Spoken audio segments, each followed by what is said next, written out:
আসসালামু আলাইকুম ওরহমতুল্লাহ।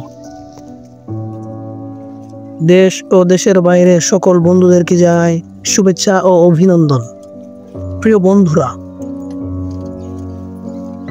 আজকে ময়মনসিংহ শহরের এক পুরনো ঐতিহাসিক রত্ন দেখাবো। 130 বছরের পুরাতন একটি প্রাসাদ, যাকে আলেকজান্ডার ক্যাসল নামে পরিচিত। এই প্রাসাদটি 1879 সালে নির্মিত হয়েছিল মহারাজা সূর্যকান্ত আচার্য চৌধুরীর উদ্যোগে। ময়মনসিংহ জেলার শতবার্ষিকী উদযাপন উপলক্ষে এই পুরনো প্রাসাদটি নির্মিত হয়েছিল।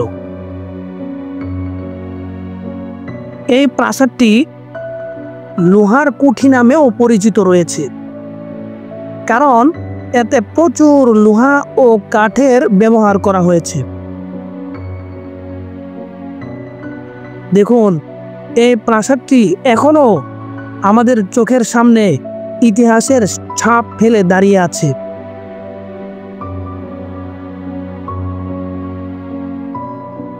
অনেক পুরাতন একটি প্রাসাদ, চতুর্দিকে লোহার ঝনঝনানি, জং ধরে গেছে, অনেক পুরাতন।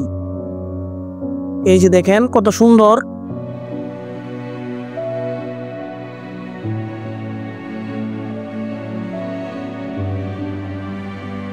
এই স্থানে অনেক মহান ব্যক্তিত্ব এসেছেন। রবীন্দ্রনাথ ঠাকুর 1962 সালে এখানে কিছু সময় ছিলেন।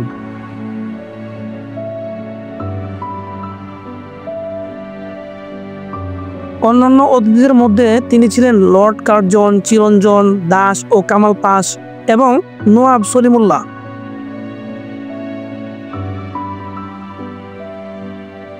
এই আলেকজান্ডার ক্যাসলটি একটি উচ্চভূমিতে নির্মিত হয়েছে।